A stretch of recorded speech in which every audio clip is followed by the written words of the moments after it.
तो देखो भाई लोग, स्क्विड गेम के सीजन 3 ने एक बार फिर से ये साबित कर दिया है कि ये कोई नॉर्मल सर्वाइवल ड्रामा नहीं है। ये ह्यूमन साइकी, पावर डायनामिक्स और एग्जिस्टेंशियल डिलेमा का बेहद ही कॉम्प्लेक्स ब्लेंड है। इसके हर दूसरे सीन में हमें इंसानों का असली चेहरा नजर आता है, जैसे कि इसके राइटर और डायरेक्टर हुआंग डोंग ने ये ठान ही लिया हो कि मैं ये मानव जाति जो कि ये प्रिटेंड करती रहती है कि हम ही हैं सबसे अच्छे, हमसे अच्छी स्पीशीज तो इस पूरे अर्थ पर है ही नहीं, हम सारे ह्यूमंस के इसी डिल्यूजन को ब्रेक करती है ये स्क्विड गेम, और स्पेशली स्क्विड गेम का सीजन 3। एंड पिछले 2 सीजन्स का क्लाइमैक्स इतना ज्यादा हिट नहीं करता जितना ज्यादा कि यहाँ पर स्क्विड गेम के सीजन 3 का क्लाइमैक्स करता है, अंदर से झंझोड़ कर रख देता है। क्योंकि इसके फाइनल सीजन में हमें एक्चुअली यहाँ पर ह्यूमंस की बोथ साइड्स दिखाई गई है कि कोई इंसान अपने गिल्ट में कितना ज्यादा अच्छा हो सकता है और कोई इंसान उसी सेम गिल्ट में कितना ज्यादा बुरा। हमारे सामने हमेशा हमेशा चॉइसेस होती है, बस देर है तो हमारा अच्छा या बुरा चुनने की। एंड अगर इसी चीज को हम थोड़ा सिंप्लीफाई कर यहाँ पर सीरीज के स्टोरी के कॉन्टेक्स्ट के हिसाब से समझने की कोशिश करें, तो अगर आपको ये लग रहा है ना कि यहाँ पर सीरीज के अंदर हमें यहाँ पर प्लेयर नंबर 456 और बाकी जितने भी सारे ग्रीडी प्लेयर्स है उनके बीच में राइवलरी दिखाई जा रही है, तो sorry to say my friend but you are wrong, but not totally. क्योंकि मानो या ना मानो फिजिकली तो ये सारे लड़ ही रहे हैं, लेकिन एक्चुअली ये सारे ग्रीडी प्लेयर्स यहाँ पर सिर्फ और सिर्फ एक मोहरे हैं। तो वो किसके मोहरे हैं? फ्रंटमैन के नहीं, बल्कि उसकी उस सोच के जो कि सोच डेवलप हुई थी तब जब यहाँ पर अपने प्लेयर नंबर 001 यानी कि ये जो पूरे स्क्विड गेम का क्रिएटर है यानी कि ओ इल्नाम, सॉरी ये जो पूरे स्क्विड गेम कोरिया का क्रिएटर है, क्योंकि इसके पोस्ट क्रेडिट सीन को देखकर हमें लगता है कि यहाँ पर स्क्विड गेम के कई अलग अलग देशों के वर्जन्स भी आने वाले हैं, उस पर भी बात करेंगे। लेकिन यहाँ पर अभी पॉइंट पर रहते हैं। अब यहाँ से मैं आपको स्पॉइलर वार्निंग दे देता हूँ क्योंकि आगे स्पॉयलर्स होने वाले हैं भर भर के। अब तुम्हारा सवाल ये होगा कि मैं यहाँ पर कौन सी सोच की बात कर रहा हूँ फ्रंटमैन की, तो वो सोच जाहिर होती है फ्रंटमैन के ये वाले डायलॉग में जो कि हमें स्क्विड गेम के सीजन 3 के क्लाइमैक्स में, एकदम क्लाइमैक्स में जाकर सुनने को मिलता है।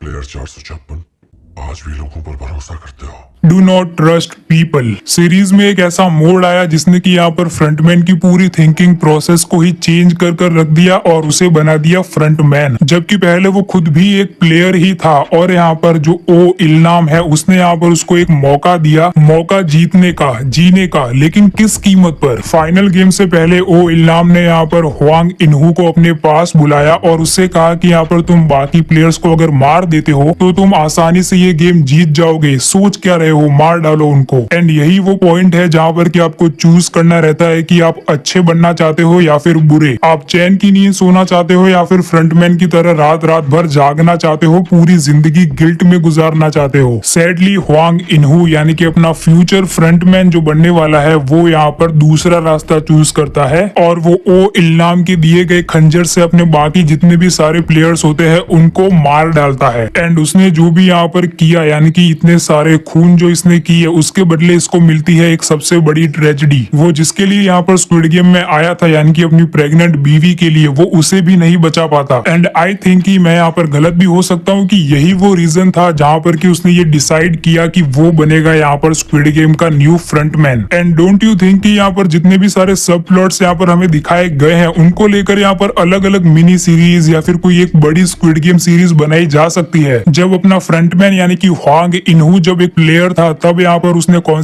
से गेम्स खेले थे उसके ऊपर एक मिनी सीरीज तो बनाई जा ही सकती है। नहीं, नेटफ्लिक्स हायर मी। अब देखो भाई, स्क्विड गेम के सीजन 2 और सीजन 3 का सबसे कंफ्यूज्ड कैरेक्टर लगा मुझे यहाँ पर फ्रंटमैन का कैरेक्टर। देखो स्क्विड गेम के सीजन 1 तक यहाँ पर अपना फ्रंटमैन का जो कैरेक्टर है वो एकदम स्ट्रेट फॉरवर्ड था। उसकी बीवी मर चुकी है और वो लोगों पर भरोसा नहीं करता और वो जो कांड कर चुका है उसको लेकर भी उसके अंदर कोई ज्यादा गिल्ट है नहीं। लेकिन फ्रंटमैन के कैरेक्टर के अंदर गिल्ट और वो ग्रे शेड तब आने लगता है जबकि वो देखता है कि स्क्विड गेम के सीजन 1 में जो अपना प्लेयर नंबर 456 है वो वापस आता है स्क्विड गेम में। एंड इन एवरी गेम वो लोगों को बचाने की कोशिश करता है और यही चीज, ये लोगों को बचाने वाली चीज यहाँ पर अपने फ्रंटमैन को हॉन्ट करने लगती है। अगर सिंपल भाषा में कहूँ तो उसकी थिंकिंग यानी कि उसके ईगो को ठेस पहुंचाती है। एंड इसलिए वो ये डिसाइड करता है कि यहाँ पर वो उसको मैनिपुलेट करने की कोशिश करेगा, यानी कि उसकी जो स्ट्रेट फॉरवर्ड थिंकिंग है कि लोग अच्छे ही होते हैं, बस सिचुएशन उन्हें यहाँ पर ये सब कुछ करने पर मजबूर कर देती है। उसकी ये वाली सोच को वो गलत साबित करेगा और ये साबित करेगा कि लोग ही बुरे होते हैं एंड एट द एंड यहाँ पर वो उसको अपनी टीम में ले लेगा और उसको बनाएगा स्क्विड गेम का नया फ्रंटमैन और वो खुद रिटायर्ड हो जाएगा। अब ये जो मैंने बोला कि यहाँ पर वो उसको फ्रंटमैन बनाएगा, उसका क्या लॉजिक है? अब यारो तुम में से जिन्होंने यहाँ पर सीजन 3 को देखा है वो तो यही सोच रहे होंगे कि यहाँ पर सीरीज के अंदर तो कोई ऐसा डायलॉग नहीं था जहाँ पर कि फ्रंटमैन ये कहे कि मैं यहाँ पर प्लेयर नंबर 456 को यहाँ पर स्क्विड गेम का न्यू फ्रंटमैन बनाने जा रहा हूँ। देखो जब यहाँ पर इसके पीछे का लॉजिक मैं तुमको एक्सप्लेन करूंगा ना, यहाँ पर एंडिंग को एक्सप्लेन करने के साथ साथ ही, तब तुम मुझे यहाँ पर एक ओवर थिंकिंग गाय भी बुला सकते हो, लेकिन मैं यहाँ पर इसका जो रोल प्ले करने वाले एक्टर है ना, यानी कि ली जुंग जे, बेसिकली उन्हीं की सोच को मैं तुम्हारे सामने रख रहा हूँ। कैसे है? तो सबसे पहले तुम ये देखो। Do you become the new front man?